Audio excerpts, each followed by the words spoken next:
Hi, 8th grade. This is Chapter 6, Section 2. You're going to need this graphic organizer, so pause the video, go grab that.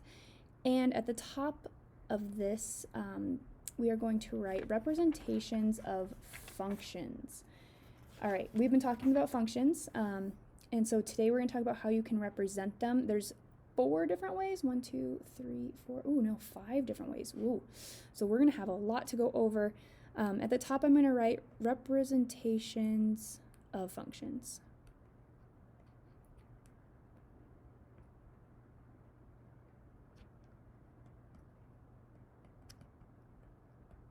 That's a long word.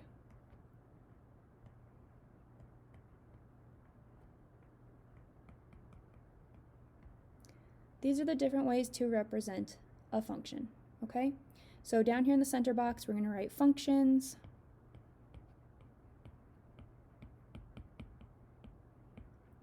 And let's go over the different ways. Now, if you guys are okay with it, I'm going to stick 2 of these ways in one spot because they're both pretty simple. So up here in the top, we're going to, we can split this in half this way. So go ahead and split your first box in half. And the first box up here is going to be words. And the next box is going to be equation.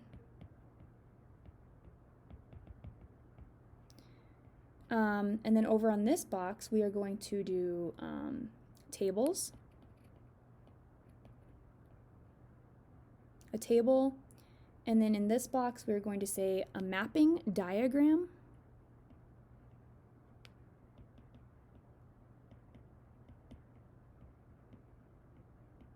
and then our last one is going to be graphing. Okay, so these are the 5 ways to represent a function.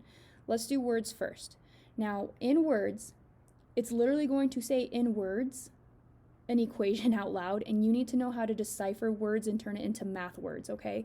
So I'm going to go ahead and rewrite this in, I'm going to write it in a different color so that we don't get it confused, but here's the first one. So let's do, a good example would be this. An output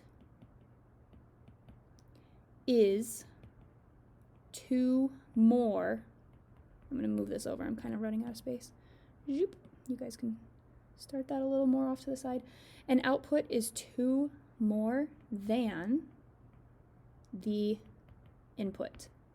Once again, I'm running out of space. It's nice that I can move this over. Sorry if you can't. An output is 2 more than the input. Okay, so we need to talk about some words for a second because I can't just dive in and have you guys assume all these things. The first thing we need to talk about is inputs and outputs. So I'm now going to the very bottom of this page, and this is what I'd like you to do as well. This is like some extra information that you're going to need to be able to do a lot of this. So the first thing we should talk about is the words. Let's start with the word output. Actually, let's do input first because that X has always come first, right? So we'll say inputs. Input means, I'm going to draw an arrow so you know what it means. Input means X variable, okay? Input. Output means the Y variable. So when you see the word input, it's X. When you see the word output, it's Y. Another math word that I need you guys to know is the word is, and I think you know this one. Is means equals. Okay. Some other words that you guys might need to know is like less than. When you see the word less than, that means you're going to be subtracting. More than means you're going to be adding. If you have something that's like it is 6 times more, so if I had the word times more would be something like with multiplication. If you saw something like, I'm trying to think of what a division problem would be. It might flat out just say divided by, or it could say per. Per means divide, okay?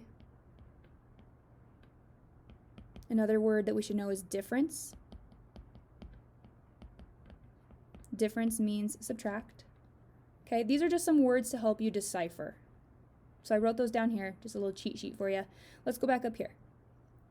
we know that the word output means something now. So I'm going to highlight the word output, and I hope you do too. And underneath it, I'm going to write down what it means. Output means the y. So I'm just going to write it like that. I also have another word, and the word is is. Is means equals. And the next section I have is to more than. To more than literally means 2 plus, and then it tells me what I'm plussing 2. 2 is the input. And input means x. So if I'm expressing a function in words, it means I want you to write it as an equation eventually. And that equation is the function rule. Okay, a function rule, we've talked about it a little bit.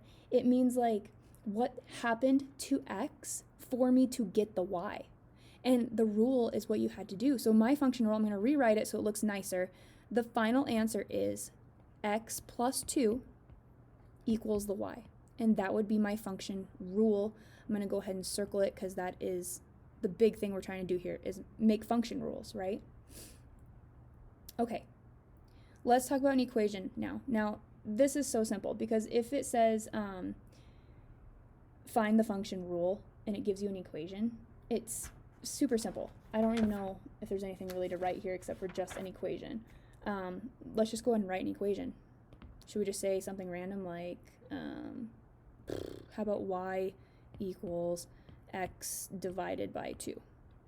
An equation is literally just that, just the function rule already made in an equation for you. Okay. Let's talk about how to show in a table now. So a table will look like this. Go ahead and draw this for me. It's just going to be more rectangular. It's going to have 2 columns with a header on the top, so we can go and divide it like that. Input always comes first, and we know input is the x, and then we get our outputs, which are the y's, and then they'll be sectioned off. Let's see, 1, 2, 3, 4. We'll do 1, 2, 3, 4. Okay, so if the input was -1, 0, 1, 2, the outputs, what if they were 1, 2, 3, and 4? If I said, here's a table, find me the function rule, it's kind of what we talked about in section 1 a little bit. All you're doing is you're trying to find a pattern. How did this turn into this? Well, -1 to a 1, I could say that we added 2. Let's see, -1 plus 2 would get me +1, right? Now, can I add 2 to everything and, oops, that was a 3. Added 2 to everything and get the other answer? Yeah, it works every time. So once you find the pattern, how did my x's turn into the y's? Then you can say the function rule. The function rule is take the x, add 2 to it, and you'll get your y. So I'll go ahead and write that. Take the x, add 2 to it, and you'll get the y. That's your function rule. I'm going to go ahead and circle that in black so that everything matches. Okay, next one is a mapping diagram. We are talking a lot about these in section 1. So mapping diagrams have 2 kind of bubbles. We've got an input bubble. Inputs are x's. We got an output. X and outputs are y's. And if you remember, if something's a function, it means that the inputs can only go to an output, right? So I can't share the other direction. So let's go ahead and put the same numbers that I used in my table. So I've got -1, 0, 1, 2. And then for my outputs, from that table, I had 1, 2, 3, and 4. And we always draw arrows to show that they go together. So this guy goes here, this guy goes here, this guy goes here, this guy goes here. Now, just like the table, you could make a function rule based off of this. You could say, how did that one input get to that output? How did that one input get to that output, right? So the function rule here would still be the same thing. Be the x plus 2, and it gets you the y. So your mapping diagram and your table are very, very, very similar. It's just the mapping diagram has arrows to show who goes with who, right? Okay, now the last one is our graph. This is just going to be a makeshift graph. I'm going to use the same data from this table and this mapping diagram and these equations to make my graph. So the first thing I'm going to do is make a coordinate plane. And remember, these inputs and outputs are just ordered pairs, right? So I literally can just go plot those points. Let's go do that. -1, 1. That means I'm going to go back 1, up 1. The next one is 0, 2. That means I go over none, up 2. The next one is 1, 3, so go over 1, up 3. And then over 2, up 4. And you can see how that would make a very nice little line. Just like that, you put your arrows at the end. And if I gave you that graph, could you tell me what the function rule is? Well, yeah, it's just a linear equation, right? Y equals mx plus b. I know the b is the slope. Or sorry, the b is the y-intercept, and that would be 2. So it's going to be something, something, something plus 2. Now just find the slope.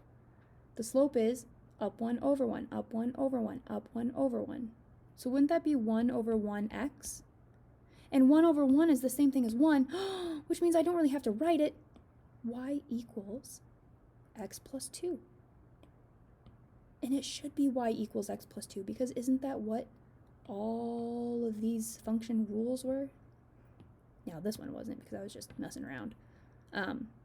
But these are the 5 ways that you can represent a function. And a function, you guys, honestly, is just a way to write a line. Honestly, that's all it is. Because aren't all of these y equals mx plus b? Even the weird one that I threw in there, isn't that y equals mx plus b? Yeah, literally, this is y equals 1/2 x, which is my slope, right? And then there's no b, which means it's just 0. Okay. I hope that you guys were able to pause this when you need to, and hope you guys made your notes look nice like mine. You could use those highlighters. But now, I'm going to give you your exit ticket. This is my true test to make sure you guys actually watch the video. So down here, we're going to do exit ticket 6.2 and put your name. You can go ahead and grab one of those exit ticket pieces of paper. Let's see here. I'm going to have you guys do 2 questions, okay? So the first question is where I'm going to give you a function, and I want you to find x if I told you what y was. Now, this is not something I taught during the lesson, but this is stuff you guys know how to do, right? So I'll explain it better. So if I said y equals 5x minus 7, that's what the function rule, right? And if I told you that a y equaled -22, could you tell me what x was? That's all you have to do. Plug in that 22 for the y, and then solve for x. Once you solve for x, you'll get it right here, and technically, didn't you just find an ordered pair? Yeah, isn't that crazy how like all of these chapters all kind of build on one another, because it's stuff that we already know how to do. It's stuff we've been doing. So that'll be your first question, and then how about your second question will be this one. Let's do y equals x over 4 minus 7. Yep, okay. And then let's say solve that if y equaled 2, which means you're going to find the x, right? Now to do that, don't forget you're going to plug that 2 in to the y, get rid of that guy first, then multiply by the 4 to both sides, right? Okay, I think you guys will do great. I do want your final answers, though, to be ordered pairs, right? So when you're all done, don't just say y equals x equals. Put it in an ordered pair. I already know what the y was. The y is -22, and the y right here is 2. So then just find me the x's, okay? All right, exit ticket is going to be worth, let's just have it be worth 2 points, 1 point for each of them. And when you're done and your name is on it, you may turn that in.